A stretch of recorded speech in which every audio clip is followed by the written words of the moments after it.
함께 선포합니다. 믿음대로 됩니다. 말하는 대로 됩니다.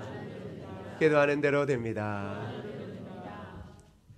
오늘 본문의 말씀을 가지고 언어의 습관을 바꾸라고 하는 제목으로 하나님의 말씀을 우리 모든 온 세대가 함께 묵상하고 또 말씀 가운데 은혜 받기를 축복합니다. 여러분, 성경은 인간의 혀에 하나님이 주신 권세가 있다라고 말합니다. 조금 전에 원로 장로님 기도하실 때 제 마음이 뜨거워졌습니다. 하나님께서 그 아름다운 기도에 응답해 주실 걸 생각하고 아멘 아멘 하니 내 마음이 갑자기 뜨거워지기 시작하더라는 겁니다.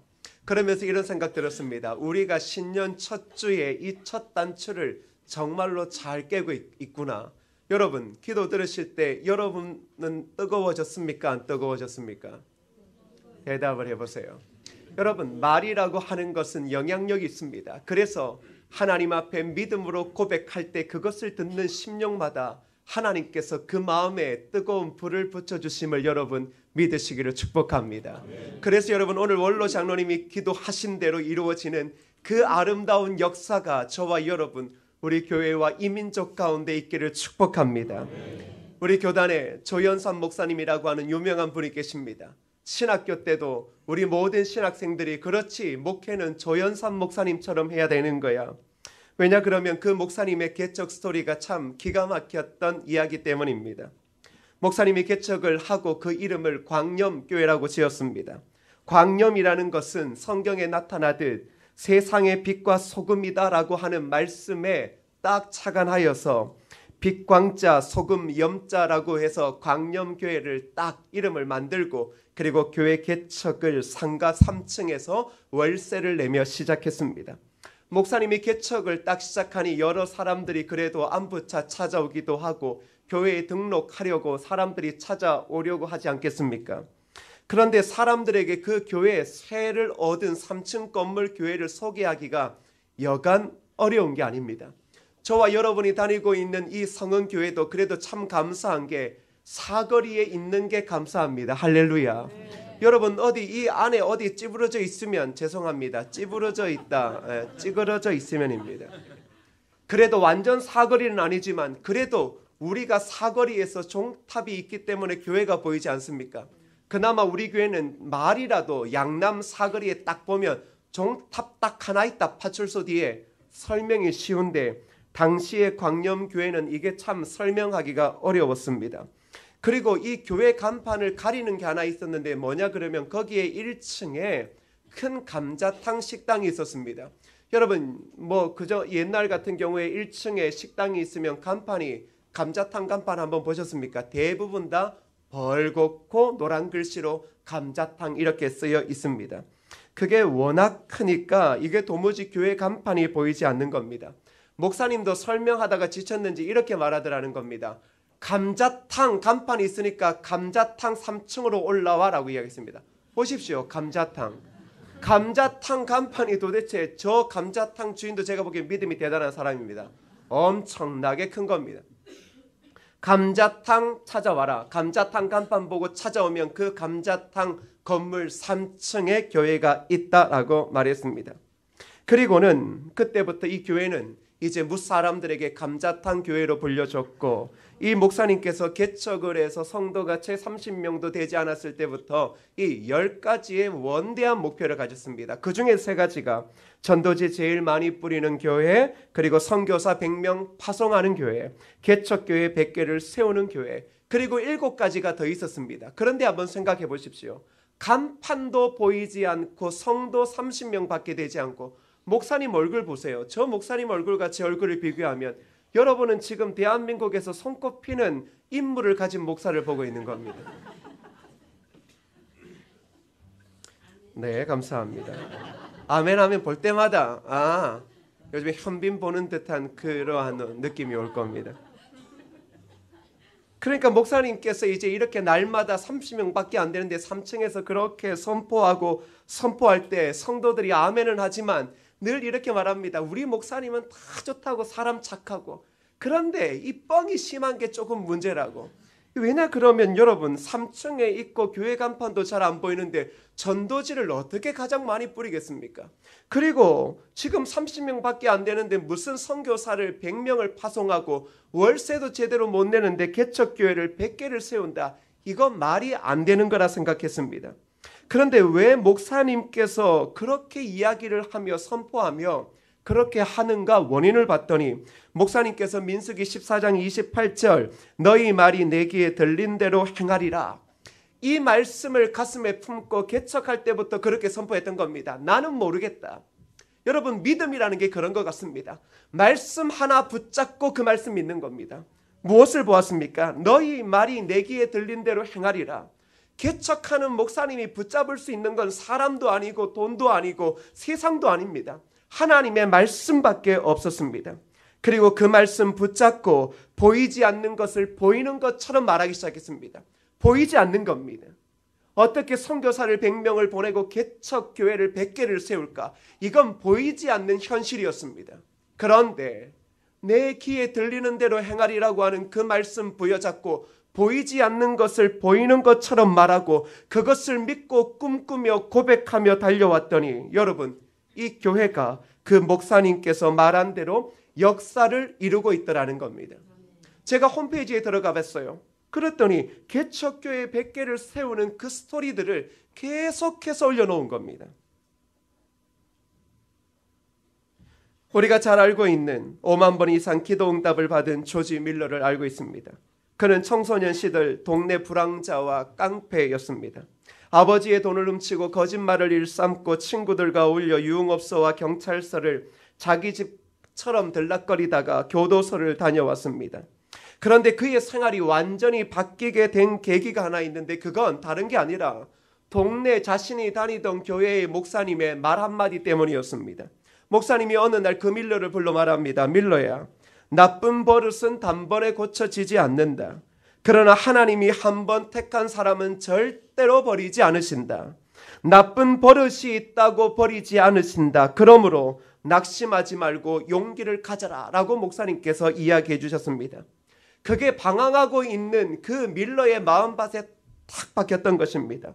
왜냐하면 그는 자신의 인생 그 젊은 청소년 때부터 방황하며 교도소를 다녀왔던 자신의 삶을 아무리 봐도 자신의 삶에는 소망이 없습니다. 길이 없습니다. 그래서 스스로 자신을 버렸던 겁니다. 자신은 나쁜 사람이고 깡패이고 폐인이기 때문에 희망이 없다라고 생각했는데 그러던 중에 목사님의 말 한마디, 나 같은 놈도 하나님 버리지 않으신다. 나쁜 버릇은 한순간에 고쳐질 수 없는 것 알지만 그러나 하나님께서는 한번 택한 사람을 절대로 버리지 않으신다. 그 말씀을 탁 가슴에 새기는 순간 그렇지, 나 같은 놈도 하나님 버리지 않으시구나라고 하는 믿음이 마음에 갑자기 들기 시작하더라는 겁니다. 그러면서 나도 하나님 의지하면 새로운 사람이 되고 좋은 사람이 될 수 있다라고 하는 그 믿음이 그 방황하고 있는 밀러의 가슴 가운데 새겨지게 되었습니다. 그리고 그는 그 마음을 가지고 그 품었던 믿음을 가지고 결국은 살아가서 지금 저와 여러분이 알고 있는 인류 역사에 남을 고아의 아버지 그리고 5만 번 이상의 기도의 응답을 받은 사람이 되었다라는 겁니다. 여러분 두 예화의 공통점이 무엇입니까? 말씀을 붙잡은 것입니다. 영원히 변하지 않는 하나님의 말씀.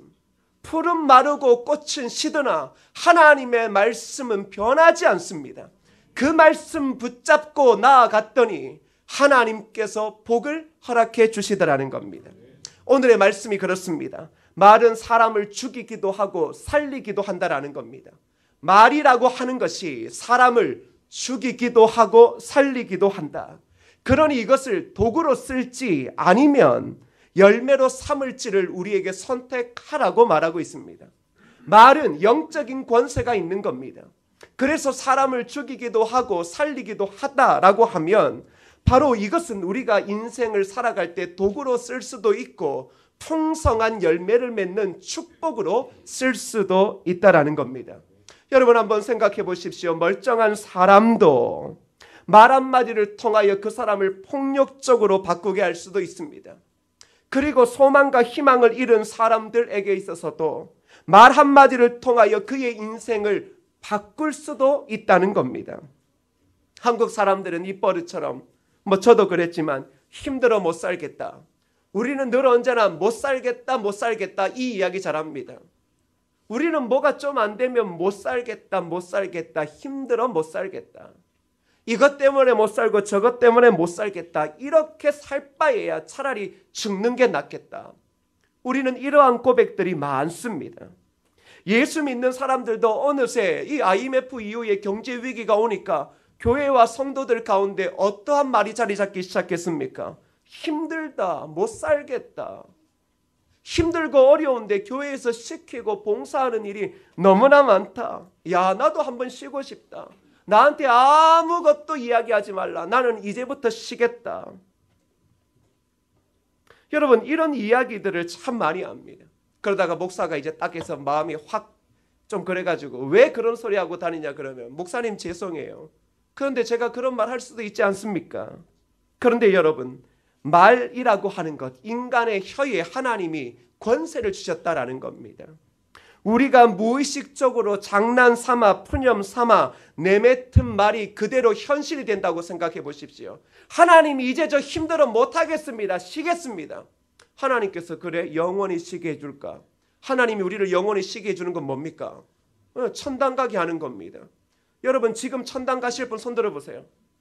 나 다 싫습니다. 내 이제 사람도 싫고 내 일할 능력도 없습니다. 하나님 평생 쉴 겁니다. 그런데 그 말이 그대로 현실이 된다라고 생각해 보십시오. 하나님은 반드시 우리 인생으로 우리가 한 말에 책임을 지게 하시더라는 겁니다. 오늘 이 자리에 청년들과 아이들이 있습니다. 성적 좀 나쁘고 몇 번 실패했다라고 해서 야, 내 인생 이러다가 끝나지 않겠나, 내 인생 이러다가 뭐가 되겠나라고 그렇게 생각하며 말할 수 있겠지만 그것조차도 하지 말라라는 겁니다. 왜? 그렇게 한번 흔들려 내뱉었던 말대로 생각했던 대로 내 인생이 그렇게 굴러간다면 이것이야말로 얼마나 내 자신을 한탄해야 할 일이겠습니까? 사랑하는 여러분, 우리 인생에 축복이 떠나는 이유를 시편 기자가 이렇게 말합니다. 시편 109편 17절을 여러분 함께 읽어볼까요? 시작. 그가 저주하기를 좋아하더니 그것이 자기에게 임하고 축복하기를 기뻐하지 아니하더니 복이 그를 멀리 떠났으며. 자, 이게 명확합니다. 잘 보세요. 그가 저주하기를 좋아하더니 그것이 자기에게 임하고. 이게 단순히 사람을 저주하는 것만 아니라 사람의 삶 가운데 절망, 사람의 삶 가운데 희망을 앗아가는 모든 비평적인 이야기들을 이야기합니다. 그것 하기를 좋아하더니 그것이 누구에게 임합니까? 자기에게 임하더라는 겁니다. 축복하기를 기뻐하지 아니하더니 복이 누구를 떠납니까? 그 사람을 떠나는 겁니다. 맞습니다, 여러분. 하나님의 말씀을 잘 보십시오. 모든 일상과 자신을 향해 절망과 원망을 이야기하기 시작하고 누군가가 어떠한 일을 할 때마다 그것에 대한 염려와 걱정을 토로하기 시작할 때 가장 먼저 내 인생에 그것이 임하더라는 겁니다. 그러니 그 사람에게는 하나님의 복, 축복이 떠나가게 되더라는 겁니다. 여러분, 우리가 예수를 믿고 또 잘 되어지면 참 좋겠는데 사람들이 이게 참 배가 아픕니다. 사돈이 땅을 사면 배가 아프고 교회 다니는 사람 누군가 은혜 받고 복 받으면 배 아픕니다. 그때마다 사람들이 해야 될 건 뭐냐 그러면 하나님 저 사람이 받은 복 나도 받게 해주실 줄 믿습니다. 저 사람도 받았다면 나도 받을 줄 믿습니다. 이렇게 해야 되는데 저 복 저거 얼마나까지 가나 봐라. 이런 식으로 축복하지 않고 비꼬고 그 사람을 저주하면 그 사람 평생에는 뭐가 없습니까? 축복이 떠나가는 겁니다. 그러기에 여러분 한번 잘 보십시오. 우리 청년들도 같이 있는 교회에 누구가 어느 직장에 취직을 하게 되면 어떻게 해야 됩니까? 축복해야 됩니다. 하나님 복 주시옵소서. 더불어 그 복보다 더 큰 복을 나에게 주옵소서. 이렇게 말해야 됩니다. 걔 직장 들어갔다는데 그 별거 아니더라. 그거 아무것도 아니다. 그것도 직장이라고 들어갔나. 이런 식으로 그 사람을 비꼬기 시작하면 내 삶에 하나님의 축복은 어떻게 되어집니까? 떠나가게 되는 겁니다. 오히려 그 사람은 날마다 더 큰 축복으로 가게 되는 거죠. 사랑하는 여러분, 하나님께 축복받는 그리스도인들을 한번 만나보십시오. 절대로 부정적인 말을 하지 않습니다. 하나님의 복을 받은 사람, 하나님의 축복을 누리는 사람, 살아계신 하나님의 말씀의 능력이 고스란히 임하는 사람들은 언제나 무엇을 이야기합니까? 하나님 안에서 나는 잘 된다. 하나님 안에서 내 자녀는 잘 된다. 하나님 안에서 내 남편은 잘 되고 직장은 잘 되고 기업은 잘 된다. 여러분, 복 받는 사람은 단순합니다. 왜? 하나님께서 복 주시기로 약속하셨으니 그 복이 나에게 임할 걸 믿고 그렇게 이야기하는 겁니다. 그런데 오늘날 우리가 이것이 참 미련한 이야기다라고 취급하는 경향이 있습니다. 그래놓고 말을 어떻게 합니까? 싸납게 합니다. 사람의 마음을 냉소적으로 만들게 합니다. 차갑게 합니다. 여러분, 사탄 마귀가 그런 겁니다. 사탄 마귀가 뭘 잘합니까? 우리의 마음의 꿈과 희망을 한순간에 차갑게 얼려버리게 하는 겁니다. 사탄 마귀의 말은 그렇습니다. 우리의 모든 희망, 하나님이 복 주시는 그 희망조차도 의심하게 만드는 겁니다. 그러나 성령께서 우리 안에 임하시면 우리로 하여금 어떻게 하십니까? 살아나게 하십니다. 여러분, 우리가 차를 운전할 때도 휘발유를 넣든 경유를 넣든 그것이 엔진에 들어가서 폭발을 일으키는 것 아닙니까? 폭발할 때 움직이고 폭발할 때 가속할 수 있는 것 아닙니까? 그런데 차가워져 보십시오. 아무것도 못합니다. 차가워진 지성이 아무런 능력을 일으키지 않습니다. 예수님의 제자들도 그 말씀 붙잡고 성령이 임하시니 그들의 이 암담하고 우울했던 모든 마음들이 어떻게 되었습니까? 생명이 솟아나기 시작했습니다. 불 붙기 시작했습니다. 불을 붙었더니 가만히 있을 수 없어 온 동네 방네 나가서 예수 그분이 하나님께서 이미 우리에게 예비하신 구세주라는 것을 소리 높여 외치기 시작했던 겁니다. 그리스도인들이 성령의 불 받고 성령의 충만함을 받을 때 말씀의 고백대로 선포할 수밖에 없는 겁니다.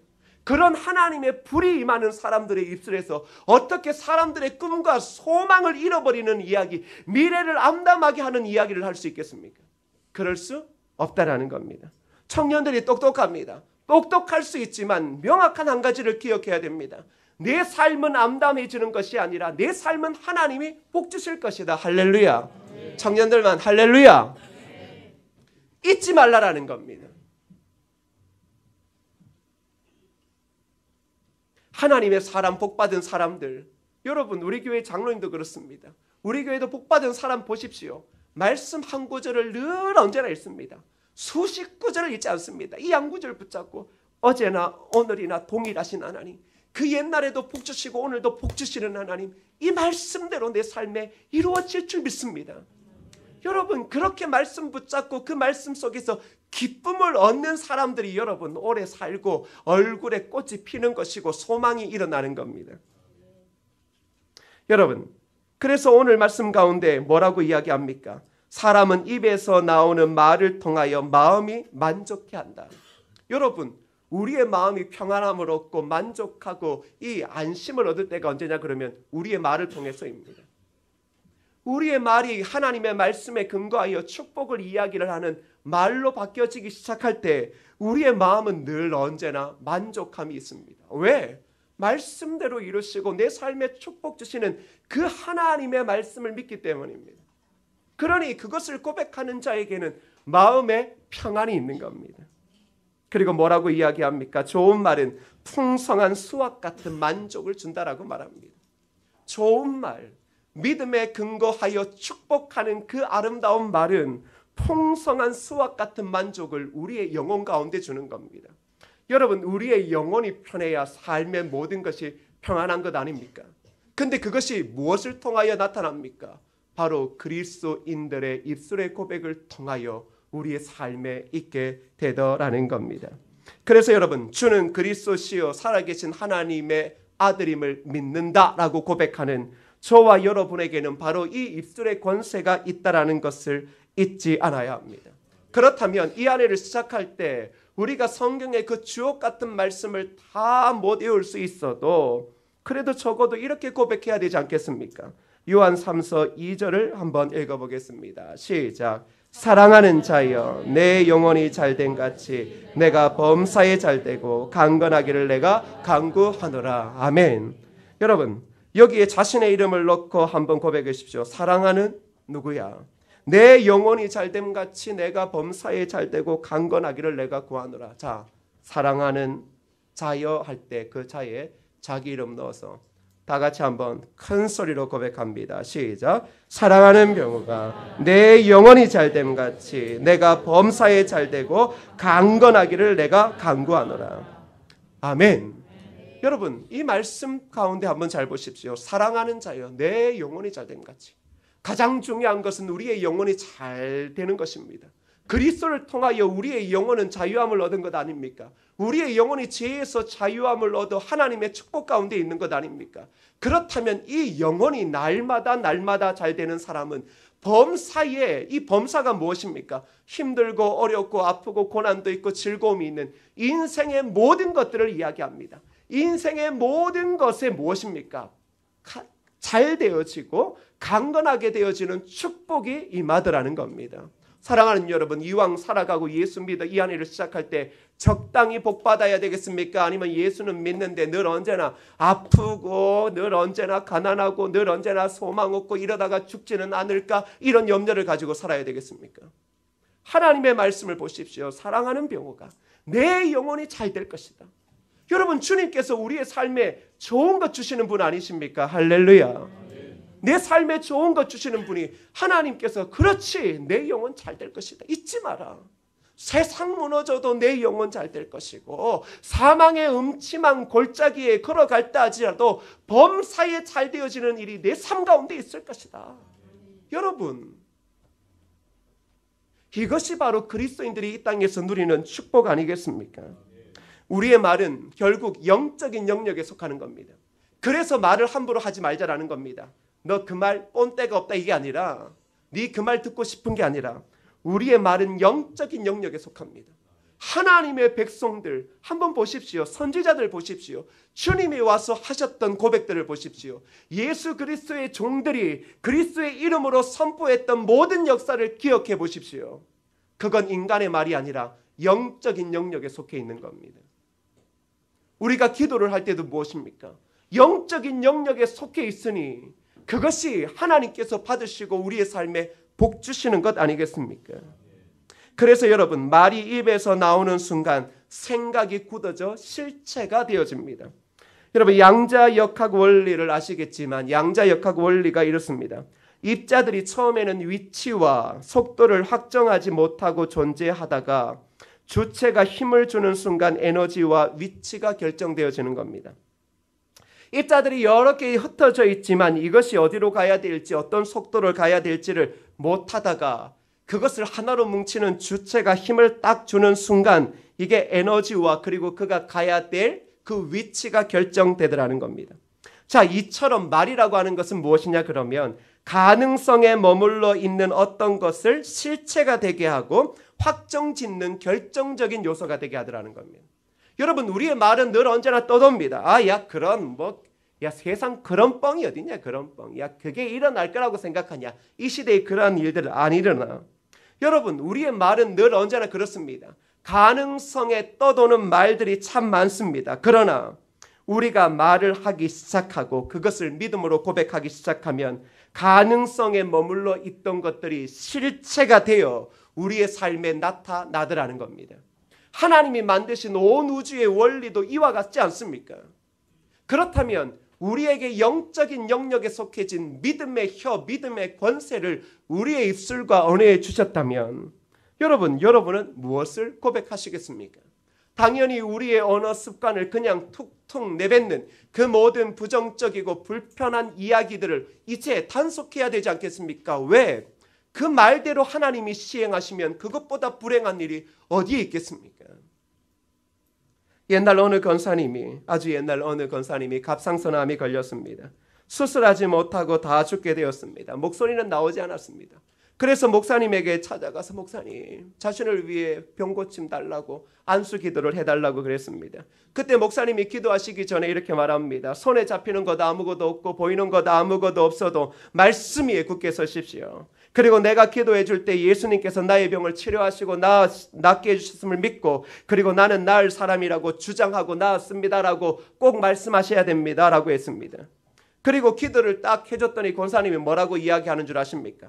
목사님 말 다 잊어먹고 목사님 그래도 아파요. 그래 목사님 그래도 아파서 죽겠어요. 막 이렇게 이야기하는 거예요. 그래서 목사님이 답답해서 그 입술의 고백을 좀 바꾸라고, 하나님께서 나를 치료해 주시고 하나님께서 나를 낫게 해주셨다고 그 입술의 고백을 좀 바꾸라고 계속 이야기했더니 그 권사님이 이렇게 말합니다. 자기는 너무나 아파서 목사님 말이 맞는 건 알겠지만 도무지 내가 아프다는 말 외에는 그 말을 못 따라하겠습니다 라고 이야기했습니다. 그랬더니 목사님이 자꾸 바꾸라고 했더니 권사님이 이제 더 나아가 뭐라고 이야기하냐 그러면 자기는 거짓말을 못한대요. 목사님이 지금 뭐 아무리 이야기해도 나는 그 말을 못 믿는 거죠. 나는 아파 죽겠는데 저 말이 목사님이 성경에 어떻고 저떻고 해도 나는 거짓말 못한대요. 그러면서 이렇게 말합니다. 목사님 안 아프고 보셨으니까 내 마음을 이해를 못한다고. 목사님이 지금 죽을 고생을 안 해보니까 내 마음을 이해 못한다고. 이게 도무지 대화가 되지 않아서 이제 기도해 줄 수도 없고 다음에 찾아왔길래 그랬습니다. 뭐냐 그러면 이제 노트랑 연필 준비해서 기도원 가서 이제 내 숙제 하나 해오라고. 그러면 내가 당신 병 낫게 기도해 주겠다고. 이게 딴 거 아니었습니다. 기도원 가서 베드로전서 2장 24절을 소리 내면서 10,000번 쫓고 오면 내가 당신 낫도록 기도해 주겠다고. 그러니까 이 목사님도 거의 죄송하지만 이 똘끼가 많습니다. 말해놓고 나중에 진짜 오면 되게 골치 아프지 않습니까? 그렇게 말했습니다. 베드로전서 2장 24절 가서 소리 내면서 10,000번 쫓고 오라고. 권사님이 그날 부로 목사님 그 숙제가 있으니까 이건 뭐 마지도 못하고 또 자신의 병은 낫고는 싶고 기도는 받고 싶고 그러니까 금식 기도원 들어가면서 베드로전서 2장 24절을 그날부터 적기 시작했습니다. 이 옛날에 지금이야 뭐 갑상선이야 아무것도 아니지만 그 옛날에 뭐 우리나라 병은 다 못 고치는 병 아닙니까? 그래서 목소리도 안 나오는데 그 금식 기도원에 딱 들어가 앉아가지고 혼자 이 노트를 펴놓고 베드로전서 2장 24절을 딱 펴놓고 적습니다. 무엇입니까? 그가 채찍에 맞음으로 너희는 나음을 얻었나니. 이것을 10,000번 읽고 쓰라고 했으니까 읽으면서 10,000번을 10일 동안 금식하며 적기 시작했습니다. 그리고는 10일이 지난 후 화요일 날 목사님 방에 문을 빵 두드리고 오더니 그 10,000번 적은 노트를 휘날리며 목사님 제가 10,000번 다 적었습니다. 10,000번 다 적었습니다. 그렇게 이야기하는 겁니다. 불과 11절만 해도 목소리가 다 죽어가서 목소리도 안 나오던 사람이 10,000번 다 적었다고 목사님 방문 활짝 열고 10,000번 다 적었다고 10,000번 다 적었다고 그렇게 고함고함 소리를 치니 목사님이 물었습니다. 그런데 그 갑상선암은 어떻게 되었냐고 했더니 목사님 그게 중요한 게 아니라 10,000번을 적느라고 바빠서 어떻게 되었는지 그거는 도무지 관심이 없었다고. 10,000번은 적고 기도는 받아야 되겠는데 이거 10,000번 적기도 바빠 죽겠는데 내가 도대체 갑상선암이 있고 없고는 내 삶에 전혀 문제가 안 됐다고. 그리고 목사님 뭐라 그랬습니까? 당신 다 나았다고. 할렐루야. 여러분 그렇습니다. 뭘 하나 붙잡은 겁니까? 그가 채찍에 맞음으로 너희는 나음을 얻었나니. 우리는 꼭 이 너희가 다른 사람이라고 생각합니다. 그가 채찍에 맞음으로 내가 나음을 얻었는 줄 믿으시기를 축복합니다. 여러분 주님이 채찍에 맞아서 다른 수많은 예수 믿는 사람이 나음을 얻은 것이 아니라 내가 나음을 얻었습니다. 그 주님은 오늘도 살아계셔서 그 보혈의 능력을 의지하는 사람들에게 하나님은 깨끗함을 선물로 주시는 하나님이신 줄 믿으시기를 축복합니다. 여러분 우리의 삶이 그렇습니다. 예수를 믿고 교회를 다녀도 성경의 이야기가 다 믿어지는 것처럼 보여도 실상 내가 아프고 내가 죽어가고 내가 아파서 죽겠다라고 하는 아주 인생의 위기에 가면 그 목사님의 말 한마디도 못 따라합니다. 성경의 이야기도 고백하기가 어렵습니다. 왜? 내가 아파 죽겠으니까요. 그런데 성경이 뭐라고 이야기합니까? 하나님께서 우리의 영혼을 강건케 하시지 않느냐. 여러분 우리의 본 모습이 무엇입니까? 그리스도를 통하여 우리가 참된 자유함을 얻은 것 아닙니까? 죄에서 자유함을 얻어 우리의 영혼이 기쁨을 얻은 것입니다. 우리의 삶에 축복이 다가오는 겁니다. 그런데 왜 우리의 모습을 그와 반대로 그리고 있습니까? 여러분 사탄 마귀가 하는 게 무엇입니까? 우리의 인생을 그렇게 그리는 겁니다. 예수 믿어도 너는 가난하고 예수 믿어도 너는 병 속에서 헤어나오지 못하고 예수 믿어도 너는 늘 언제나 인생이 암담하다. 여러분 우리가 그리스도를 통하여 그 이전까지만 해도 그래 살았습니다. 주님을 모를 때 우리의 인생은 암담했습니다. 돈을 벌어도 기쁨이 없었습니다. 소망이 없었습니다. 그런데 그리스도를 믿고 난 후에 우리의 인생은 한순간에 달라진 것 아닙니까? 사랑하는 성도 여러분, 예수님 믿어 복받은 사람들 늘 하나님의 말씀 하나 붙잡고 살아갔습니다. 그 말씀을 의지하며 그 말씀을 고백해 날마다 자신을 향해 고백했습니다. 왜 말씀을 붙잡습니까? 그 말씀에는 우리를 향한 하나님의 놀라운 사랑과 은혜가 숨겨져 있기 때문입니다. 예레미야 29장 11절 12절을 여러분 한번 함께 큰 소리를 읽겠습니다. 시작. 여호와의 말씀이니라. 너희를 향한 나의 생각을 내가 아나니 평안이요 재앙이 아니니라. 너희에게 미래와 희망을 주는 것이니라. 너희가 내게 부르짖으면 내게 와서 기도하면 내가 너희들의 기도를 들을 것이요. 할렐루야. 이제 여기에다가 다시 여호와의 말씀부터 했어요. 여호와의 말씀이니라. 너희가 아니라 나를 향한, 이렇게 해서 여러분 고백하겠습니다. 아시겠죠? 할 수 있겠죠? 국어는 우리의 모국어입니다. 뭘 바꾸라고 하는지 눈치 오시죠? 여호와의 말씀이니라. 나를 향한 하나님의 생각을 내가 아나니 평안이요 재앙이 아니니라. 나에게 미래와 희망을 주는 것이니라. 내가 하나님께 부르짖으며 하나님께 와서 기도하면 하나님께서 나의 기도를 들을 것이요. 할렐루야. 여러분, 하나님께서 우리를 향한 생각이 무엇입니까? 재앙이 아닙니다. 암담함이 아닙니다. 평안입니다. 그리고 우리의 미래에 절망이 아니라 희망을 주는 것이다라고 말합니다. 그러면서 뒤에 딱 뭘 붙입니까? 그러니 내게 와서 하나님이 주신 그 꿈을 부여잡고 하나님의 말씀대로 평안과 희망을 가지고 기도하면 하나님이 어떻게 하시겠다고요? 들으시겠다. 우리가 그래서 복받는 사람들 아닙니까? 그냥 어려워서 기도하는 게 아니라 하나님께서 나에게 주신 생각은 평안이고 내 삶의 미래에 희망을 주는 것이니 그 희망을 가지고 꿈을 가지고 주 앞에 엎드려 기도할 때 하나님께서 그것을 들으신다라는 겁니다. 자, 이제 여러분 큰 소리로 잘 바꿔요. 헤매지 말고 잘 보시고 시작. 여호와의 말씀이니라. 나를 향한 하나님의 생각을 내가 아나니 평안이요 재앙이 아니니라. 나에게 미래와 희망을 주는 것이니라. 내가 내게 부르짖으며 내게 와서 기도하면 내가 기도를 들을 것이요. 할렐루야. 늘 언제나 말씀 하나를 잘 붙잡으십시오. 나를 향한 하나님의 생각은 평안입니다. 저도 자꾸 제 머리를 믿으니까 평안이 사라집니다. 하나님은 나를 향한 생각이 평안이고 내 미래에 희망을 주는 것이라고 말했습니다. 그러면 여러분, 목사는 설교를 통해서 뭐 하는 사람입니까? 희망의 메신저입니다. 희망을 주는 사람입니다. 아무리 소망 없고 희망 없는 시대를 할지라도 하나님의 사람들은 세상 가운데 봐라, 하나님께서 우리를 향한 생각은 평안이고 보아라, 하나님께서 우리의 미래를 향한 것은 소망이다. 그러기에 누구든지 그 하나님 앞에 하나님이 주신 마음의 소원을 가지고 기도하면 하나님께서 분명히 들으시고 응답해 주신다라는 겁니다.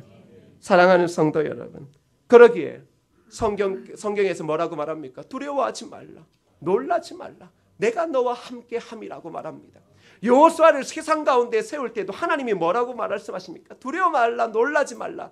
이 세상에 너를 능히 대적할 자가 있다 없다? 없다. 우리의 삶이 그렇습니다. 우리에게 가장 심각한 질병은 바로 영적인 질병, 믿음이 없는 겁니다. 그 믿음이 없으니 우리의 입술은 늘 언제나 세상 사람들보다 더 못하게 패망과 절망을 이야기하는 겁니다. 그러나 잊지 마십시오. 하나님은 여러분의 마음에 소망을 심어 두셨습니다. 그 소망이 우리의 믿음이 되어 자리 잡아 앉을 때 여러분의 삶은 하나님이 기도하는 대로 들어주실 줄 믿습니다. 사랑하는 우리의 자녀들을 위해 축복할 때도 이 얘네들이 뭐가 될까? 이렇게 기도하지 마시고 하나님, 이 부모인 저는 머리가 나쁘고 아무 능력 없지만 하나님께서 이 아이의 머리에 축복하시고 이 아이를 통하여 큰 일을 행하실 줄 믿습니다. 하나님, 이 아이를 복 주옵소서. 사랑하는 아내들은 남편을 향하여 볼 때마다 남편이 왜 늦게 들어오니, 왜 못마땅하니, 나는 늘 이해가 안 되는 게 왜 아내들은 남편한테 그렇게 못마땅한 게 많은가? 남편들은 아내한테 못마땅한 게 거의 없습니다. 제가 살아봤더니 못마땅한 게 없고 늘 감사합니다.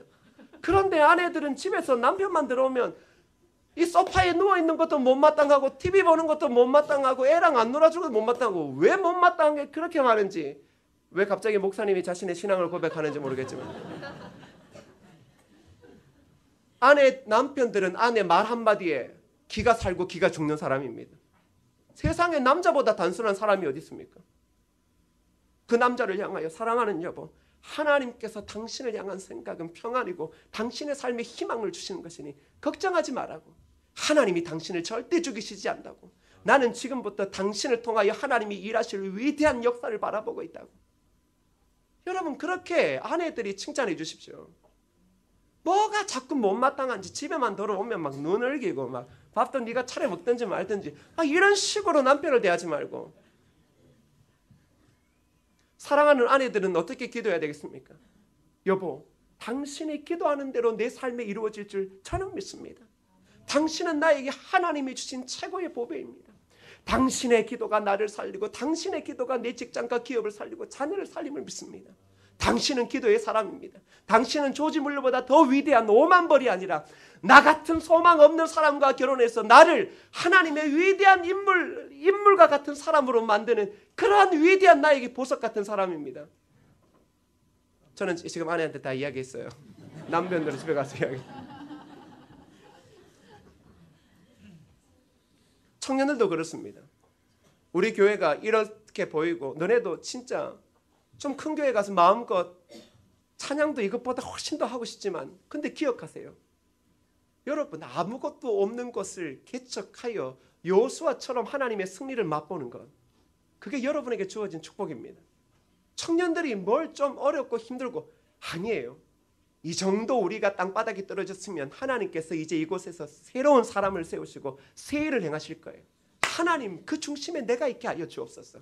우리의 할아버지 부모 세대가 다 떠나가더라도 내가 이 교회에 그들이 꿈꾸었던 것보다 더 크고 아름다운 하나님의 교회로 세상을 놀래고 5대 6대주로 나아가 하나님의 복음을 온 땅에 전하는 그러한 위대한 믿음의 인물로 하나님 나를 세워주옵소서.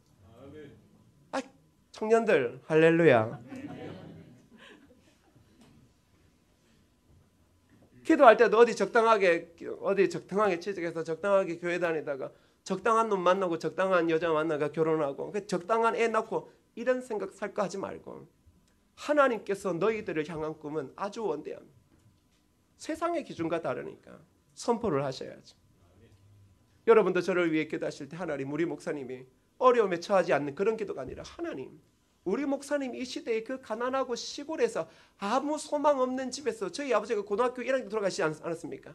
아무 소망도 없고 머리도 나쁘고 대학도 못 가고 누구 하나 도와줄 수 없는 이 하나님, 그런 목사님이 하나님 도우시고 교회의 성도들과 더불어 밥을 먹게 하셔서 지금 이 자리까지 부르셨다면 하나님께서 이 대한민국에 세우셨던 목회자들보다 못할 게 뭐 있겠습니까? 하나님 이왕 세우실 거 이 시대에 한번 멋지게 세워달라고. 하나님, 우리 목사님이 기도할 때마다 그 기도의 응답이 하늘에서부터 아주 막 불같이 폭포수같이 쏟아지게 해달라고. 아멘 안 하는 사람은 별로 안 친할 거예요. 그래야 우리 목사님 나를 위해 축복 기도하는 거 나도 나를 위해 축복 기도해 달라고 이야기를 하고 싶은 거지. 에? 우리 목사님 좀 이상한 것 같아. 이러면 이상한 사람한테 절대 못 와요. 믿음은 단순한 거예요. 예수 그리스도에 대한 복음을 가진 사람들은 이 땅의 삶에서 여러 가지의 가지를 가지고 살아가지 않습니다. 잊지 마십시오. 무엇을 선포하겠습니까? 우리의 입술에 영적 권세를 주셨습니다. 세상 아무리 모르고 우리 발로 걷어차고 너네 미쳤다 그래도 원래 우리는 미친 사람입니다. 한번 보십시오. 이 조국 시대에 예수 믿는 우리만큼 미친 사람이 어디 있습니까? 지금 안 미친 사람들만 교회 안 다니고 있습니다. 세상은 우리를 향하여 개독교라 그러고 하나님 없다 그러고 저거 이상한 놈들이라 그럽니다. 그런데 우리는 미쳤습니다. 이미 미친 사람입니다. 이왕 미친 거 적당히 미치지 말고 확 미쳐야지. 이왕 미친 거 적당히 미쳐서 세상에서 욕 좀 얻으면 그래요. 주 앞에 원래 미친 거 아닙니까? 지금 주일날 여기 나온 것보다 미친 생각이 어디 있습니까? 이왕 미친 겁니다. 그렇다면 말씀 붙잡고 제대로 하나님에게 미쳐보십시오. 미친 게 뭡니까? 하나님에게 내 모든 삶을 드린 겁니다. 하나님께서 우리의 삶에 우리의 믿음의 고백대로 그 말씀을 붙잡고 소망을 가지고 기도할 때 우리의 자녀도 우리의 남편과 아내도 그리고 우리의 삶의 자리도 하나님께서 큰 복을 주실 줄 믿습니다. 그 소망을 가지고 이 안에 누가 뭐라 그래도 하나님만 바라보고 달려가 크신 축복받는 저와 여러분 되어지기를 축복합니다. 이 시간 함께 찬양할 때요, 인생의 한계, 육신의 한계 다 있습니다. 그러나 이렇게 고백하십시다. 나는 믿네. 주의 능력으로 내 삶 새롭게 되리. 이제 여러분, 우리 교회에도 늘 언제나 가난한 사람 늘 가난합니다. 가난을 꿈꾸지 마십시오. 질병에 있는 우리의 모습, 그 모습으로 죽어가는 걸 꿈꾸지 마십시오. 하나님께서 이미 우리를 살리셨음을 믿으시고, 나는 믿네. 주의 능력으로 이미 내 삶은 이 현실과는 다른 삶으로 만들어질 걸 나는 믿네. 내 인생의 한계, 육체의 한계, 지식의 한계는 너무나 뻔하지만 이 한계를 뛰어넘어 역사하실 하나님을 나는 믿습니다. 우리 그러한 마음으로 이 후렴을 한번 믿음을 다하여 고백한 다음에 이제 이 성찬 예식을 통하여 우리가 그리스도와 연합한 것 아닙니까? 네? 생명의 주인이신 그리스도와 연합한 것 아닙니까? 그렇다면 이 안에 이 성찬 예식을 통하여 그리스도가 우리와 함께 하심을 믿고 이 안에 믿음으로 한 걸음 한 걸음 내디디십시오. 분명히 하나님께서 우리와 함께 역사하실 줄 믿습니다. 우리 함께 그러한 믿음으로 여러분의 각자를 향하여, 그리고 여러분의 남편을 향하여, 여러분의 자녀와 아내를 향하여, 삶의 자리를 향하여, 교회를 향하여 나는 믿네. 주의 능력으로 내 삶, 내 남편, 내 자녀, 내 직장, 내 기업, 하나님의 교회, 이 혼란스러운 민족까지도 변화될 줄 난 믿네. 그것이 우리를 향한 하나님의 마음이라는 것을 깨닫고 함께 이 시간 여러분의 손을 가슴에 모으시고 함께 고백합니다. 나는 믿네 고백합니다. 나는 믿네. 주의 능력으로 내 삶 새롭게 되리. 나는 믿네. 주의 능력으로 담대히 나가리라. 주와 함께 싸워 승리하리라. 날마다 믿음으로 다시 한번 여러분을 향하여 고백하십시오. 나는 믿네. 주의 능력으로 내 삶 새롭게 되리. 나는 믿네. 주의 능력으로 담대히 나가리라. 주와 함께 싸워 승리하리라. 날마다 믿음으로 나 살아가리. 이제 이 시간 이거 고백할 때는 여성들만 고백합시다. 여성들은 한 가정의 어머니입니다. 아내입니다. 그리고 딸들입니다. 사랑하는 아버지를 향하여, 남편을 향하여 나는 믿습니다. 우리 집에 세우신 하나님의 축복의 사람 이 남편이, 우리 아버지가 잘 될 줄 믿습니다. 그 길이 열려질 줄 믿습니다. 기도하는 대로 이루어질 줄 믿습니다. 하나님, 내 남편에게, 내 아버지에게 그 놀라운 역사를 허락하여 달라고 우리 여성들만 손 높이 들고 믿음으로 고백합니다.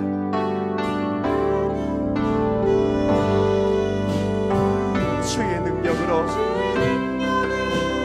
내 삶 새롭게 되리. 나는 믿네. 큰 소리로 고백해 주십시오. 주의 능력으로 담대히 나가리라. 주와 함께 싸워 승리하리라. 날마다 믿음으로 나 살아가리. 자, 이 시간 한 번 더 찬양할 때는 우리 부모 세대가 손 높이 들고 우리의 자녀, 청년들을 향하여 나는 믿네. 이들이 가장 어려운 시기를 살아도 하나님, 이들이 성령에 붙잡힌 바 되어지면 이들이 세상을 놀랄 인물로 하나님 교회에 세워질 줄 믿습니다. 우리도 기도할 때 이 아이들을 위하여 원대한 기도를 합시다. 하나님, 이곳에서 세상의 법과 공의를 바로 세울 수 있는 그러한 법관들, 그러한 검사들, 변호사들이 일어나게 하시고, 온 세상 곳곳에 약하고 병든 치유된 자를 일으킬 수 있는 의사들이 이 하나님의 교회에서 일어나게 도와주시고, 공교육이 무너져가고 있는 이때에 그 공교육을 살릴 수 있는 진정한 선생들이 일어나게 하시고, 나라의 경제가 무너지고 있는데 이 경제를 일으킬 새로운 기업가들이 이곳에서 일어날 수 있도록 도와달라고, 우리가 그러한 마음으로 우리 부모 세대는 손 높이 들고 우리 자녀들을 향하여 나는 믿네, 우리 담대한 믿음으로 고백합니다. 고백합시다. 나는 믿네. 고백합니다. 나를 믿네. 주의 능력으로 내 삶 새롭게 되리. 나를 믿네. 우리 자녀들이 그렇게 자랄 것입니다. 주의 능력으로 담대히 나가리라. 주와 함께 싸워 승리하리라. 날마다 믿음으로 이 시간 말씀 붙잡고 함께 기도합니다. 기도합시다. 아버지 하나님, 고백하십시오. 내 삶의 소망을 주시는 하나님을 고백하십시오.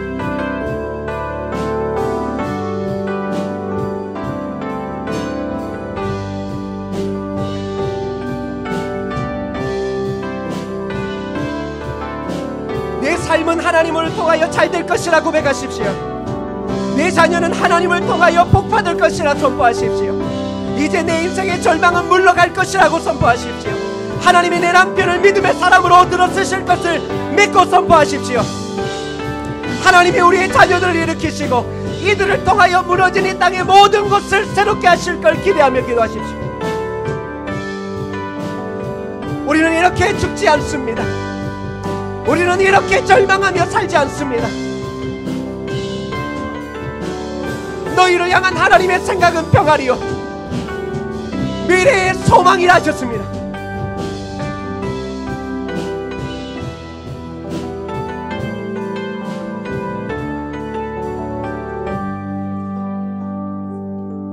아버지 하나님, 신년 첫 예배의 말씀 붙잡습니다. 더 이상 우리가 우리의 삶을 향하여 암울함과 희망이 없음을 고백하는 그 모든 자리에서 떠나게 하시고, 영적 권세를 우리의 말해 주셨사오니 하나님 말씀에 의지하여 보이지 않는 것을 보이는 것처럼 고백하고, 그리고 그것을 가슴에 품고 나아가 우리의 자녀들도, 우리의 남편들도, 아버지들도, 아내들도, 그리고 온 하나님의 교회와 민족도 예수 그리스도의 복음을 통하여 사는 놀라운 은혜의 역사 있게 하여 주옵소서. 예수님의 이름으로 기도드립니다. 아멘.